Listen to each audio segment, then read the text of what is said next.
Hello नमस्कार दोस्तों, आप सभी का Balaji medical and nursing institute के इस डिजिटल प्लेटफॉर्म पर मैं फिर से स्वागत करता हूं। आज एक अति महत्वपूर्ण वीडियो आपके सामने मैं लेकर आया हूं। वो वीडियो आपके लिए काफी खुशखबरी वाले होने वाली है। जो कर्मचारी राजस्थान संविदा के अंदर अभी लगने वाले हैं या अभी जॉब के अंदर वर्किंग है ना, चाहे एनएचएम के अंदर हो चाहे राजमहल के अंदर हो, जो भी कर्मचारी सीएसआर रूल 2022 के अंतर्गत आते हैं उन सभी को परमानेंट करने के लिए बहुत बड़ी खुशखबरी आई है ना। उसके लिए मैं एक इम्पोर्टेंट वीडियो लेकर आया हूँ ना। ये लेटर है आज से 4 से 5 दिन पहले ही आ गया था, पर मैं किसी कारणवश वीडियो बनाकर आपको नोटिफिकेशन नहीं दे पाया, उसके लिए मैं माफी चाहता हूँ। पर उससे पहले एक छोटी सी रिक्वेस्ट रहेगी, चैनल पर नए हो चैनल को सब्सक्राइब कर लेना, वीडियो को लाइक करना और ज्यादा ज्यादा लोगों तक शेयर करना, ताकि एक सही और सटीक इन्फॉर्मेशन आप सभी लोगों तक पहुंच सके। आप लोग लाइक वगैरह खूब करते हो पर सब्सक्राइब नहीं करते हो, ये सबसे बड़ी प्रॉब्लम है ना। तो एक रिक्वेस्ट रहेगी हम्बल कि आप सभी लोग एक बार सब्सक्राइब जरूर करें। ये आपसे एक छोटी सी रिक्वेस्ट रहेगी। बिना किसी देरी के शुरू करते हैं। जी हाँ, बड़ी खुशखबरी है, सभी संविदा कर्मियों को किया जाएगा परमानेंट। हाँ, बिल्कुल सही बात है। सभी संविदा कर्मी जो भी एनएचएम राजमहल के अंतर्गत आते हैं और जो सीएसआर रूल 2022 के अंतर्गत आते हैं उन सभी को परमानेंट किया जाएगा।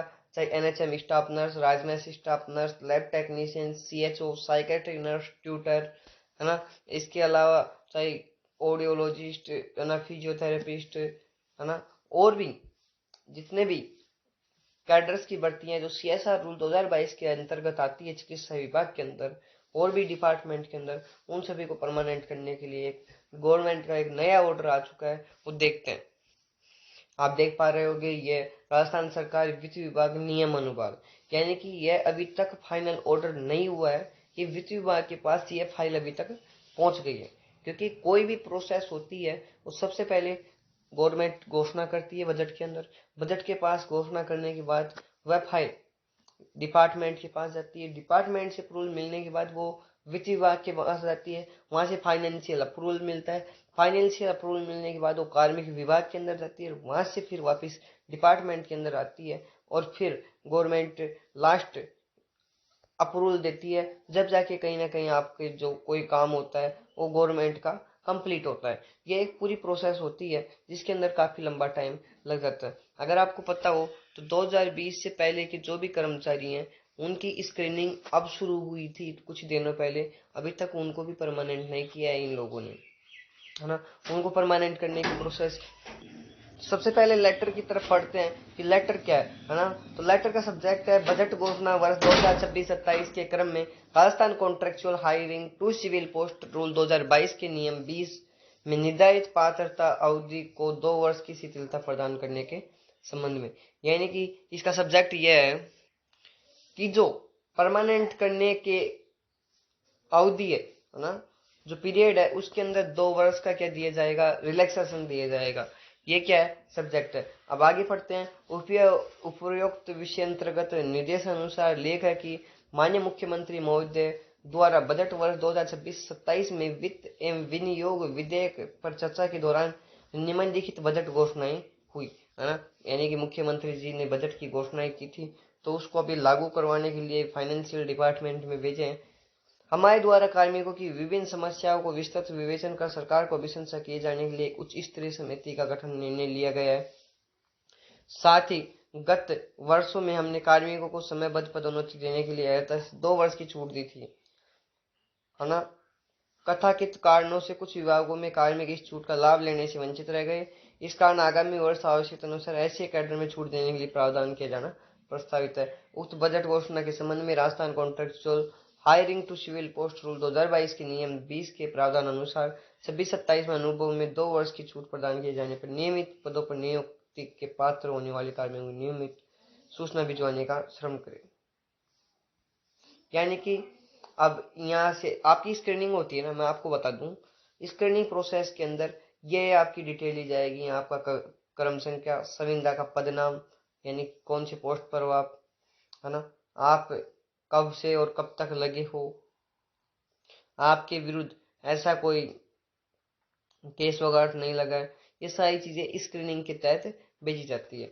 तो देखो, पहले 5 ईयर का नियम था कि 5 साल में आपको क्या किया जाएगा, परमानेंट किया जाएगा, पर अब उसको हटा के 2 वर्ष की क्या देती है, शिथिलता दे दी है, और 2 वर्ष का रिलैक्सेशन देने के बाद कितनी साल बची? 3 साल बची। यानी कि अब जो परमानेंट करने की प्रोसेस है वो 3 साल में ही शुरू हो जाएगी। आपकी सबसे बड़ी बात यह है ना। अब 3 साल बाद में आपको परमानेंट कर दिया जाएगा, पर परमानेंट नहीं होंगी। मैं अभी आपको एक बात कड़ी हुई है, पर रियल यही है। पहले 2020 के आसपास लगी हुई थी, उनको ही परमानेंट नहीं किया गया, उनको बेचारे को 5-5 साल हो गए। तो पहले फाइल उनकी लगी हुई है, उनको परमानेंट किया जाएगा। देखो, परमानेंट की प्रोसेस होती है, 3 साल बाद आपकी स्क्रीनिंग हो सकती है। मान के चलो 3 साल बाद आपकी क्या हुई? स्क्रीनिंग हुई। स्क्रीनिंग होने के बाद ये फाइल जाएगी कहाँ? डिपार्टमेंट के पास। डिपार्टमेंट लगभग इसको 6 से 12 महीने रोक के रखेगा, जब तक कितने साल हो जाएंगे? 4 साल। डिपार्टमेंट के पास जाने के बाद ये जाएगी फाइनेंशियल डिपार्टमेंट के पास, जहाँ से अप्रूवल मिलता है ना। अभी डिपार्टमेंट से 7,147 जो संविदा कर्मी है उनको परमानेंट करने के लिए फाइनेंशियल डिपार्टमेंट में फाइल पहुंची हुई है ना। इसके अंदर लगभग 1 साल से ऊपर का टाइम लग जाता है। 5 साल तो ये हो गए। इसके बाद वापस फाइल डिपार्टमेंट के पास जाती है, और फिर गवर्नमेंट बजट के अंदर घोषणा करती है कि हमने इतने को परमानेंट कर दिया। लगभग 6 से 7 साल का टाइम लगेगा अभी भी। इस बात का ध्यान रखना है। बात कड़ी है पर रियल है। पर कोई नहीं, आप राजस्थान के अंदर परमानेंट हो ये मान के चलना, आपको अठाएगा कोई नहीं। लगभग 18,900 रुपये आपकी सैलरी रहेगी स्टाफ नर्स की, और CHO की लगभग 40,000 सैलरी रहेगी, है ना। और एक कुछ लोग पूछ रहे हैं कि सैलरी के अंदर कितनी इंक्रीजमेंट होगी, तो मैं आपको बता दूं कि 10% पर ईयर इंक्रीजमेंट होगी। यानी कि लगभग ये NHM स्टाफ नर्स की 18,900 है, तो 1,890 रुपये पर ईयर आपके क्या होंगे? बढ़ेंगे, है ना। ये भी एक अच्छी बात है। और आपको सभी गवर्नमेंट की, चाहे RGHS स्कीम हो, इन सभी का भी फायदा थोड़े दिनों बाद मिलने लग जाएगा। ये सबसे अच्छी बात है। बात जो थी मैंने आपको एक छोटी सी वीडियो के माध्यम से बताने का प्रयास किया, है ना। तो फिर बोलूंगा कि अगर वीडियो अच्छी लगे like and share and subscribe करना, और कोई डाउट है तो कमेंट जरूर करना। फिर मिलते हैं कोई नए अपडेट के साथ। आज के लिए इतना ही। जय हिंद, वंदे मातरम। Thank you.